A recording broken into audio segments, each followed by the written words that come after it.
listen to what I'm about to tell you. You sound hysterical, Ashley. Whatever is the matter, love? There is a most precious diamond necklace in the top drawer in my bedroom. I want you to take it. Necklace. Just remember me, Mum. The water's closing in. I love you. Hi everyone, welcome back to the Wellbeing Channel. Today we are joined by Ashley to discuss confidence. Hey Ashley. Hi Aiko, hi everyone. So on the channel we've been talking about relationships with different people, friends, spouses to be, spouses, and we're starting to focus a little more on our relationship with ourselves, money and that sort of thing. So excited that you could join us to talk about confidence. But first, introduce yourself to us. Tell us a bit about Ashley. Oh, wow. Thank you. So my name's Ashley Andrew, and I am an actress and performer. I also work with people with additional support needs. I coach drama. I'm an outdoor girl, a country girl, an adventurer. I love God. I love Jesus. I love people who have a great sense of humor, like myself, that just love fun and laughter and joy in all things. I'm very family orientated, and I live in the west of Scotland, which is the best place to be. Well, first of all, let's just start with this outfit. Ashley, you look amazing. I feel like Thank you so much. That's it. You look incredible. Before we get into the nitty-gritty of the interview, I have a game first and foremost for us. Okay, seeing as how you're a performer, an actress, I want you to give us a bit of that. So we're gonna star in a series. Wow. A series called, we'll name it, What Would Ashley Do? Oh. Yes, Okay. it's going to be episode 1, episode 2. So the first episode, I want you to imagine you're in the Titanic. Oh no. Yes, and it is sinking. And you have to call Mom and tell her the Titanic is sinking. Okay. What would you just take us? I'm going to be Mom. Okay, I'm going to act as Mom. I'll be having a cup of tea. I'll be having a cup of tea, reading a good book, and you have to phone me on this wiretap, whatever it was that they used on the Titanic back in the day, and tell me, Mom, I'm dying, I'm drowning. Wow. Okay, so are you ready?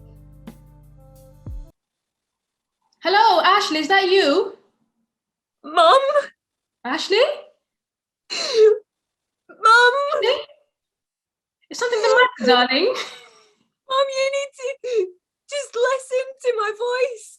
What's happening, Ashley? Are you okay? Are you all right? I'm so cold. Mom, Whatever the matter, what's happening? listen to what I'm going to tell you. I'm on the Titanic. I know, you left the other day. Mom, listen to what I'm about to tell you. You sound hysterical, Ashley. Whatever is the matter, love? There is a most precious diamond necklace in the top drawer in my bedroom. I want you to take it. Necklace. Just remember me, Mum. The water's closing in. I love you. Hey, well done, Ashley. Kept a straight face. I couldn't keep a straight face. That was real. Well done. How would I be having a mobile phone in 1912? But it's good. Okay, in episode 2, I just got my boyfriend. I'm really scared. I just caught my boyfriend cheating. You're my best friend, and you have to advise me. Okay. Oh, right. Go. And this is Ashley the actress, not Ashley the human, the human being set in front of you. This is Ashley the performer. Whichever you're bringing to the episode, bring it. Bring it. Ashley, are you there? Aiko, you okay? I just got my man cheating. Oh, what do I do? Whatever do I do, Ashley? Oh, do you know what, Aiko? I'm sorry, babe. I saw this coming. Honey, no. Did Ditch him. you see it coming? Yes, of course. Everybody saw it coming. Aiko, girl, no. He Should I was stab him? not the right guy for you. Should No. I kill him? No, don't Should I kill him. poison him? No. Should I burn his clouds? What do I do, Ashley? No, listen, I'm telling You you. need to come. You need to come over right now. Ashley. I will come for you. Ashley. I'm coming. But we ditching him today, okay? No more. Sorry? There is no.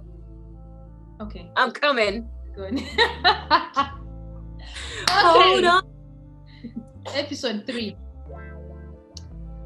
Plane crash.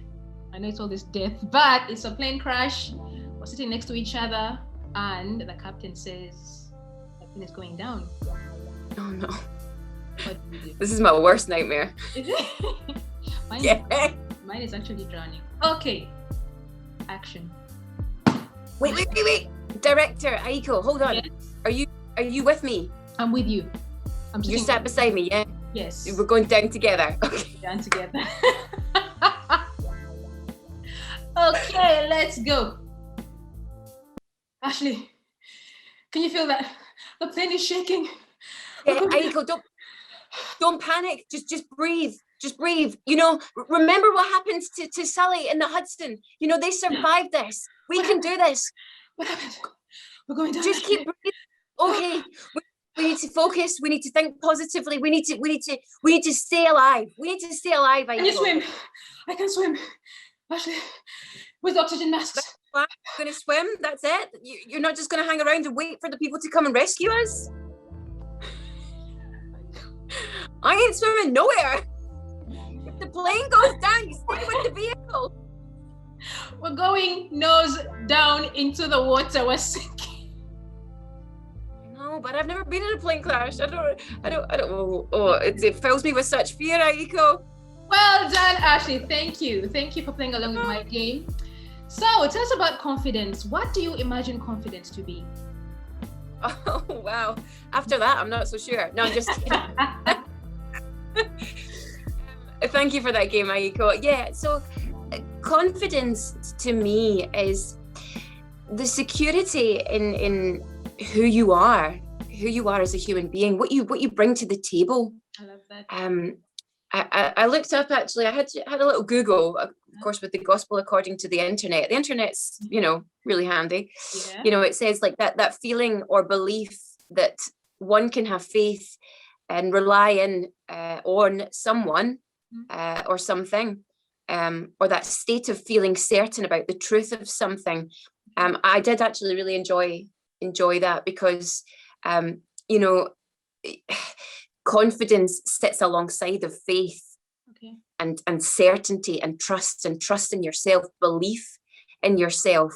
Wow. I think now more than ever, we all need to have belief in ourselves, because if we don't believe in ourselves, no one else will. Yeah, that's true. That's it. I like it. I like that you connect it to self, almost an element of self, something within you. So tell us, have you ever struggled with confidence? Maybe when you're growing up or joining the industry.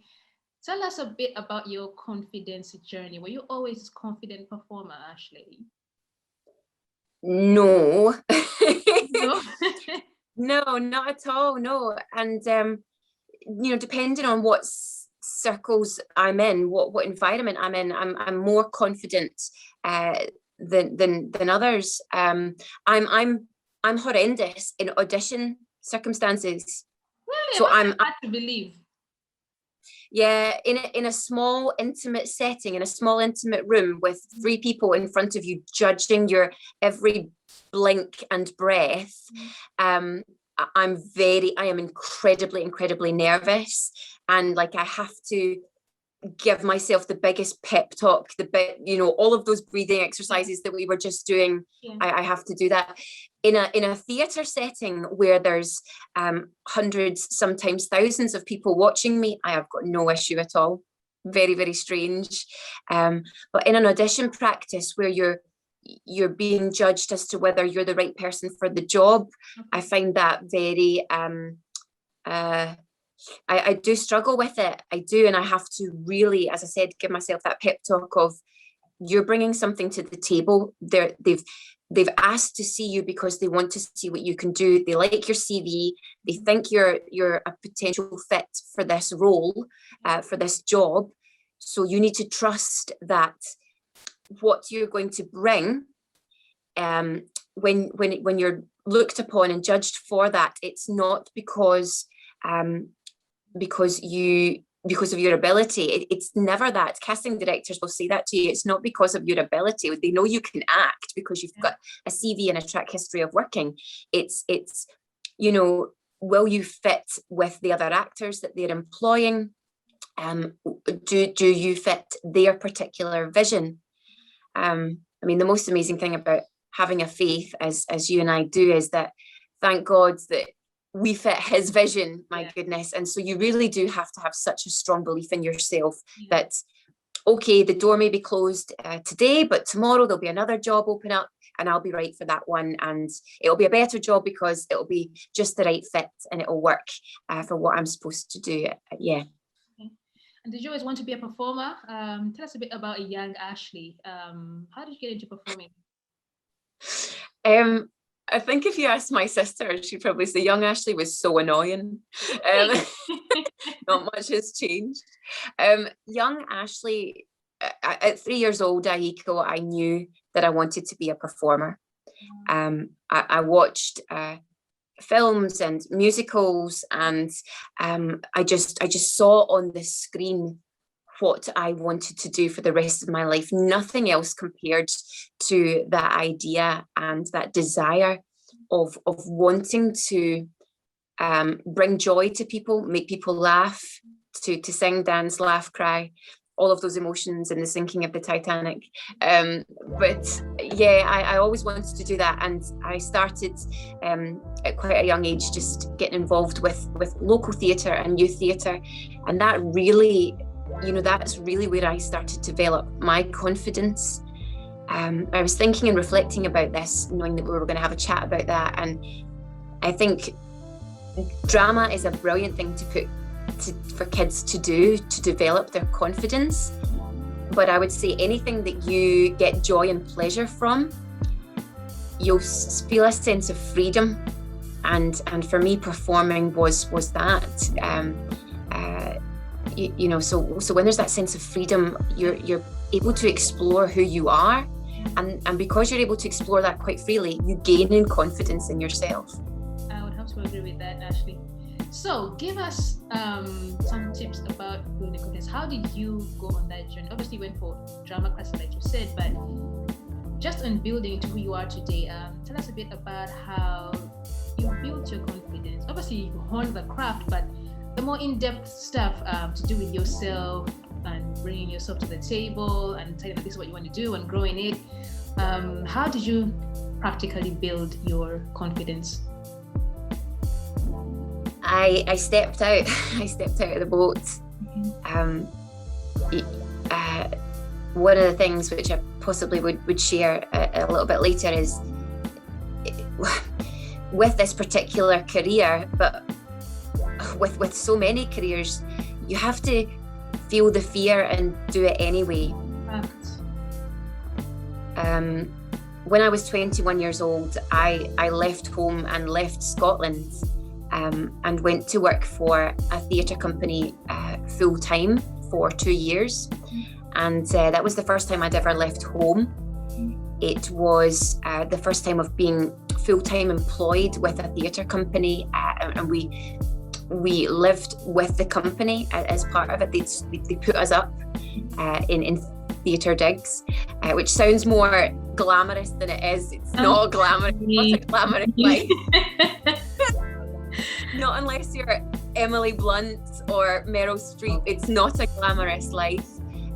You're constantly living out of a suitcase. But that's one of the things, what I'm saying about feeling the fear, is that, sometimes if you were to stop and ask yourself, like, are you really living this right now? Are you really living out of a suitcase and getting up at 6 a.m, jumping in the back of a van, unloading a set, putting it up, driving somewhere else, doing it all over again, your 2 shows a day, clocking up miles, coming, tripping in the door at like after midnight sometimes, and being up once again at 6 in the morning. You would ask yourself, wait a minute, this is ridiculous. But when it's something that you love and enjoy, that never comes into play, obviously.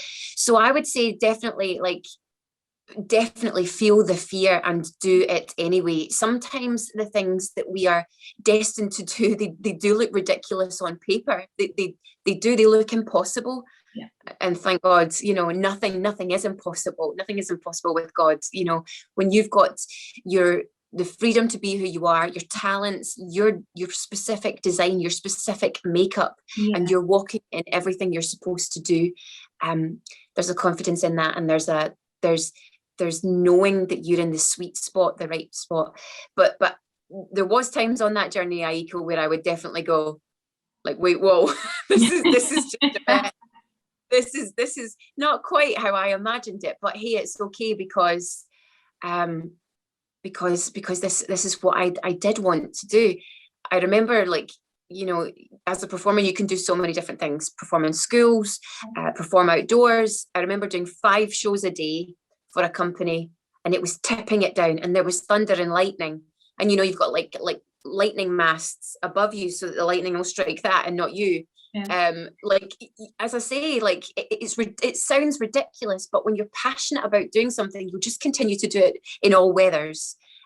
So yes, I remember doing all of that, performing outdoors and everything, and just loving it, but definitely embracing the situation of, if you were to ask me, any right-minded person, would you do this? The answer would be no. But when you ask someone that's called to do it, the answer is always yes. That's incredible. So you had to have 2 kinds of confidence. You had to have confidence in your talent and ability to act, and also in your decision to pursue. Because there's people out there who are very confident in being an actor, a musician, but they're not confident in choosing to be that for various reasons. Like you said, sometimes it's just really, really, really tough, especially in the creative industry. Artists, designers, all creative elements require that confidence in, this is who I am and this is what I'm going to pursue. So tell us about your journey a bit more. Was it tough? What's an upcoming younger Ashley going through? Was it something that your parents encouraged you to do? Did you have to fight mom and dad from a desk job dream for you? Tell us about that confidence and the decision in pursuing it. It's really funny, actually, when you're asking about my background and stuff. I'll come back to mum and dad in a second, but I actually saw a Facebook post recently from somebody that I went right through nursery, primary school, high school with. And he posted a memory of what was written in our yearbooks. I think I don't even remember making a yearbook, but it was, what do you want to be? And of course, there's my picture and my name, because I knew what I wanted to do since I was 3 years old. And it just simply said, I want to be an actress. And there's all these other school kids' names. And of course, everybody's tagged in it. And he's literally standing back and saying, so I guess the only one who did it was Ashley. And I thought, to actually have a peer say that, that was quite astounding for me. I thought that was so validating, because I was bullied in high school for the very thing that I loved doing, which is doing drama. I was attacked for who I was. Oh my gosh. And of course, we all can experience that in one degree or another. We're criticized for the very thing that makes us unique and stand out. Yeah. And of course, when I'm saying feel the fear, others feel the fear too. Others feel the fear of what's different about you, what makes you special. Why do you think you'll be an actress? Why do you think you'll achieve that? I'm from a tiny wee village 10 miles outside of Glasgow. Nobody I came into contact with from my family, from my school, nobody went on to be a professional performer. in Scotland, I would say there's a minority of actors. There's some great names. There's James McAvoy. There's Clive Owen. There's Clive Owen is Scottish, is he? He is Scottish, yeah. Wow. And you notice I'm saying guys' names first. Yes. Who are the girls? Are there any girls? There's Kelly MacDonald in Line of Duty. No, I don't know Kelly MacDonald. Oh, she's Scottish. She's a lovely actress. There's Karen Gillan, who was in the Jumanji movies. She was Doctor Who's sidekick.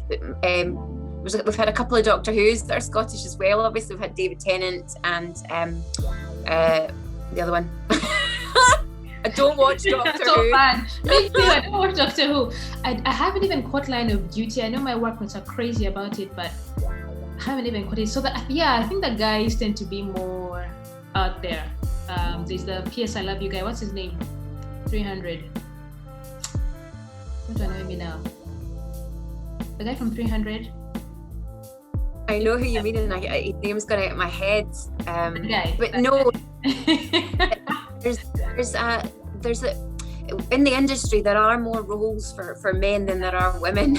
It's a shame. Tell us about it. Let's patch there for a second. Let's do it. How does that make you feel that you're going into something that there is all these hurdles to jump? Like you said, no one from where you were coming from decided I want to wake up and be an actress. So there's that to overcome. Then when you get there, there's a bit more. Now that I think about it, quite a bit of confidence. Yeah, you pushed through, Ashley.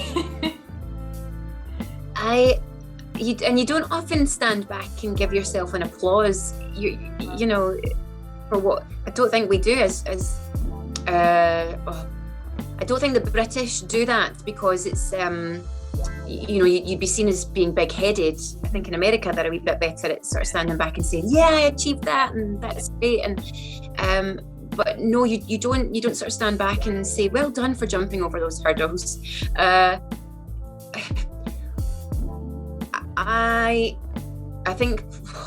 think I was always aware that there was those hurdles to jump through of the unequal proportion from male to female. What I didn't know when so I was aware of that even in school, because you would read plays and the roles were more men than women. Yeah.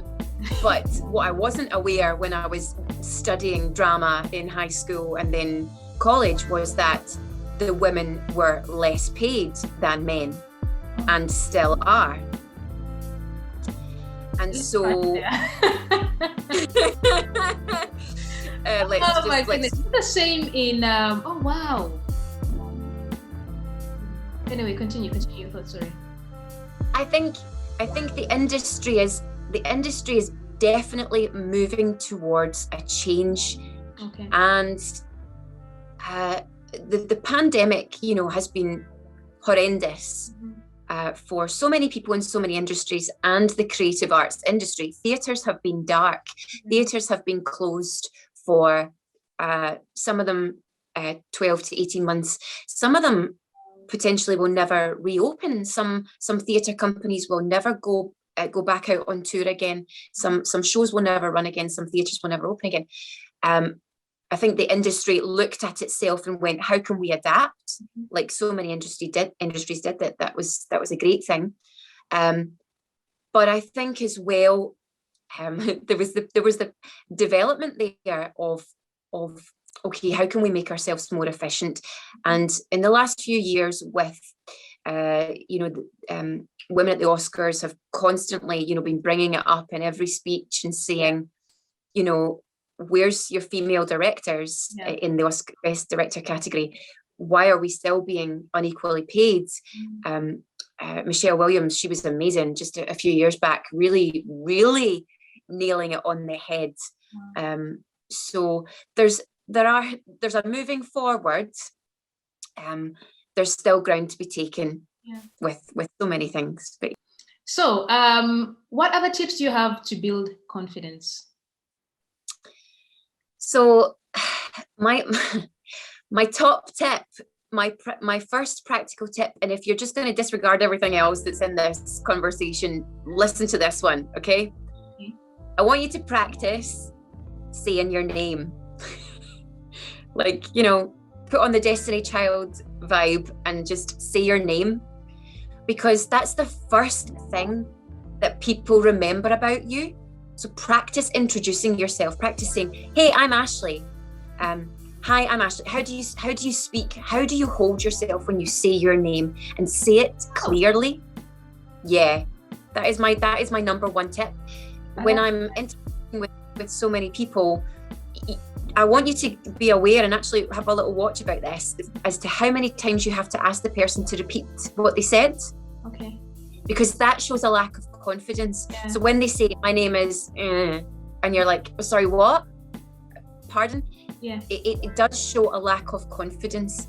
And what it actually does, so if you're in like an interview setting, that person's not going to remember your name.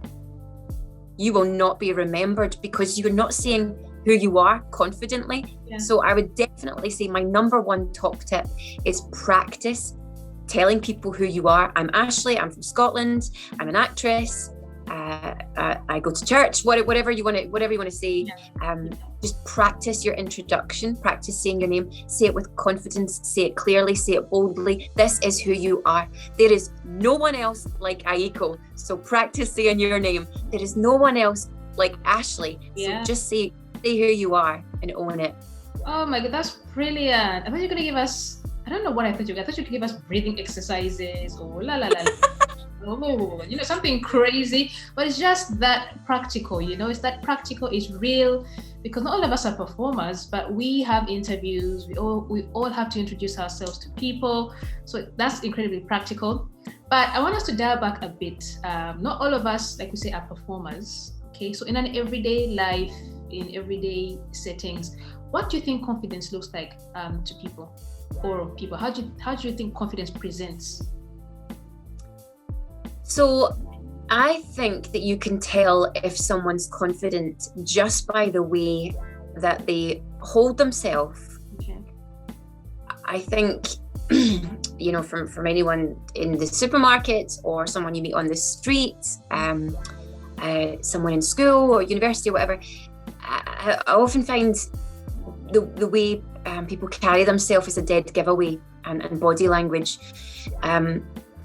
You quite often see people wandering around with their shoulders hunched over, and it's almost like they're afraid to be their own height. Yeah. So yeah, exactly. That's the thing. So as soon as I call it to attention, you become aware of actually how you're presenting. So that is a lot. Me sitting like this is just instantly makes me appear more confident than me sitting closed in on myself and so unself-assured. I think everybody just should learn to be their own height and be their own space. It's almost like you're afraid to take in any more of the world's space. Like, that's not right. You know, you own that space. You own your height, own who you are, and carry yourself well. I mean, you're talking about breathing exercises. There's something called quite a lot of people actually in the medical profession would know about this, is the Alexander technique. You can Google it, that's a little freebie, but you have to tell me. You have to position yourself against the wall, and you put your arms across your chest, and you lean back, but your shoulder blades stay on the wall, and you walk out from the wall. So So if you stand up straight with your arms across your chest against a wall, and don't make your shoulders come off the wall, but take a couple of steps out. So your shoulders are still against the wall, but your feet are a couple of steps away from it. And then what you need to do is push yourself off the wall and come to a complete standing position. And what you'll actually do, you can actually film yourself doing it. You'll see that your body actually, your whole being stands taller. And it's like, it's, as I said, it's something that people do actually, I think, for more, if people have posture issues, back problems. So it's amazing for people who've been sat in front of strange positions, a desk at home for 12 months. I'll recommend you doing that, and you'll see a difference in your posture. So the way you carry yourself is really important. It does come across. If you walk into an interview incredibly sort of hunched over, they are aware that you're nervous. So I would definitely say it is how you carry yourself. That would be how you would display confidence. Okay. Oh wow. Do you think what you wear presents a picture as well of confidence or lack of confidence? Because seeing you as soon as the interview began, I just thought you just looked so present. You looked confident, bright. So clearly you make an effort in presentation. Do you think that adds to confidence? 1,000%. Okay. Yeah, absolutely. But you said the key word there, which was prepare. Mm-hmm. Before you do anything, you prepare. Yeah. When you wake up in the morning, you prepare to brush your teeth. You get your toothbrush out and your toothpaste.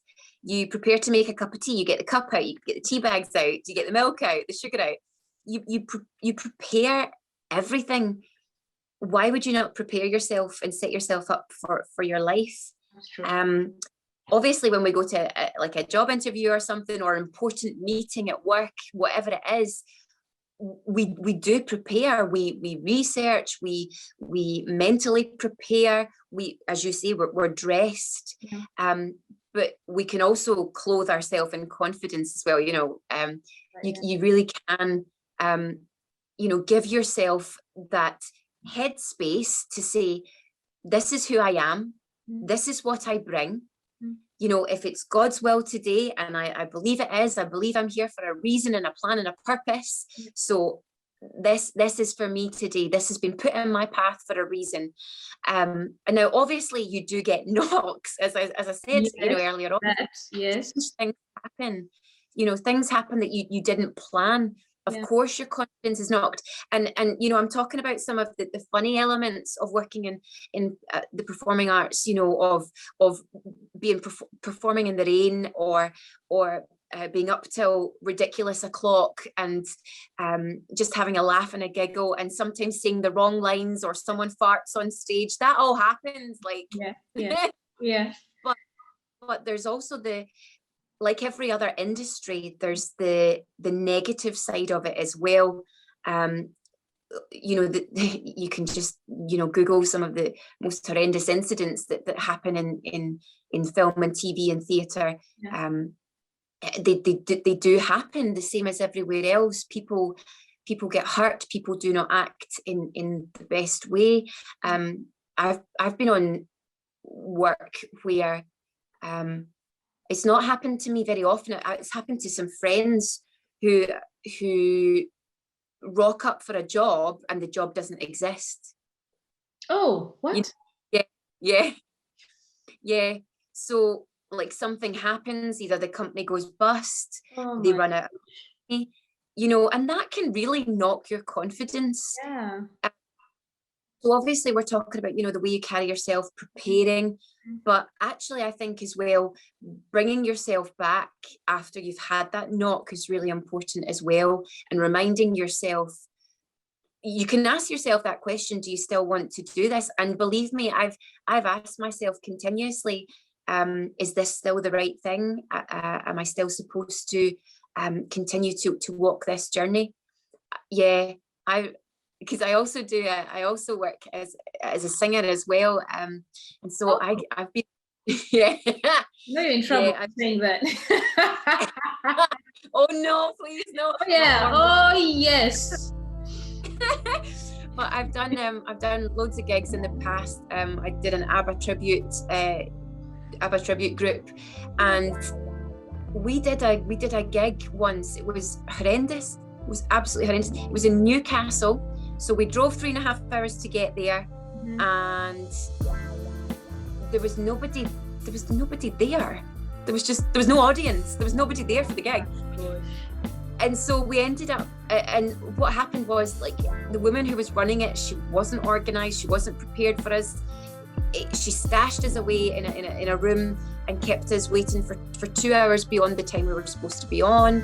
And she then brought us out at something like 11:30, 12 o'clock at night, which if the vibe is there, then that's a great gig.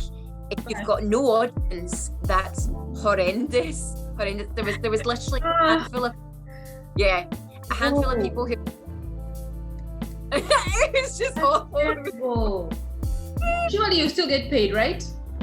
You still get paid, but what you like, Aiko, some people be like, nah, I'm out, no more, I can't handle this. Oh my gosh. So you do have to, I would definitely say that, let's shoehorn another wee piece of advice in. Get yourself in a position, once you've had that knock, once you've had that horrendous experience, like do something wonderful for yourself, have a laugh. The only way I got through that was because, thankfully, and God has always provided this, I've been surrounded by amazing people who we just laugh. You just laugh through it. You can't do anything else, Aiko, because actually what you would turn into, what's his name out of Les Miserables, that's just so miserable. I can't remember his name now. Russell Crowe. Oh yes, character he plays some sort of captain, does he not? Yeah. But he's really quite known for just being a moody person and just being in like, real life. I'm telling everything now about the business. Oh my goodness. we're not thousands yet. So back to now you're singing, right? I love an ABBA. No. I love ABBA. You have to give us an ABBA number. Let me see, what's my favorite ABBA number? I like I'm a shoulder, you can cry. I knew you were going to say that. I love that one. Sing that. Please take us out with that one. Take us out with that one. I love that song.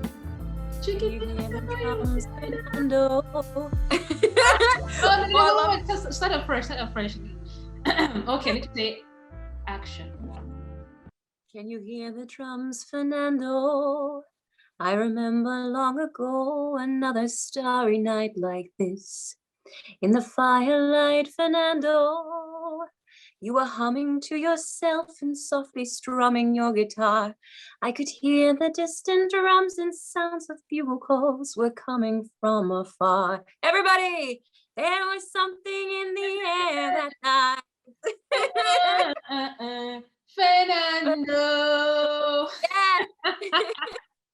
My love for you won't change. Won't be the same. What's the lyric? Want something? What? Won't be the same. Love for you. Na na na na. Fernando. Thank you, Ashley. I've got no backing track in my head. That's Oh man. Me too. If there's like a big microphone playing, all the confidence and karaoke, but if it's not there, then Ashley, that was lovely. Before you go, tell us something about your faith. You've mentioned faith quite a bit in there. Obviously, it's something that has helped you walk your performer's journey. So how has faith been an anchor for you in your performer's journey? Thank you for this question, Aiko. Faith is really important to me. I think that how can we survive through life without a little bit of faith, just like a mustard seed? And I think the past 12 months have been the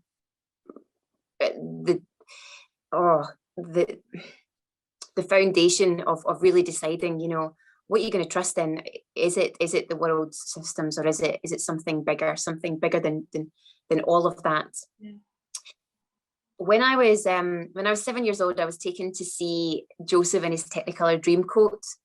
That was the first musical that I ever saw on stage, and it was in the Edinburgh Playhouse, which to me is the most beautiful Scottish theatre. It's huge. It's a huge theatre. It's bigger than some of the London's West End theatres.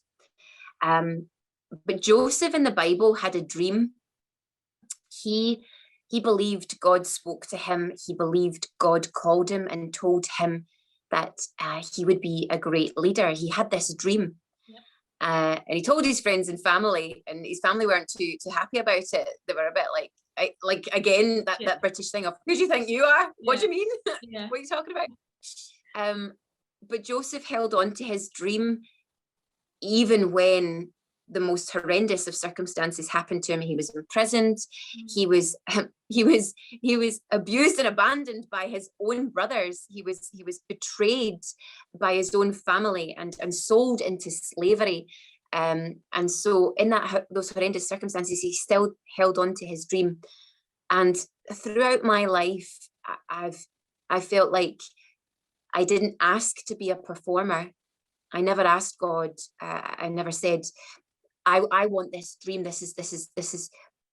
I just felt it was something that God had given to me, the same way that God gave Joseph a dream. And I've held on to that. Wow. And I've, because it feels like something that's mine. It belongs to me, and it's really precious. It's really special. Mm-hmm. Through my dream, I've had some amazing experiences. I've had, just an amazing life and amazing opportunities. And if tomorrow, if it was all to end and the door was to close for whatever reason, I would be incredibly grateful for the dream that I was able to have and hold that was mine, and the things I was able to experience. I think that we are called, we are chosen, we are God's masterpiece, as it says in Ephesians 2:10, I think it is, that you've been made by design. Yeah. The things that you're good at are not an accident. They're not. There's too many variables in life, but when you're really strong in a particular area, or even a few areas, it's because God has given you that talent. Like in the parable of the talents, he gives to his children. That's what God does. God is a heavenly father, and he delights to give good gifts to his children, as we do as human beings. I'd love to give you a gift today, Aiko, for just having me on. But God gives us so much more. And that's something that I knew that God had given to me, was my dream. Wow. So that has held you the confidence in who God has made you to be. That's really anchored your faith and carried you through, especially in the last season. Absolutely. Well, your gift to me is Another Number by ABBA. Oh no! Oh, you are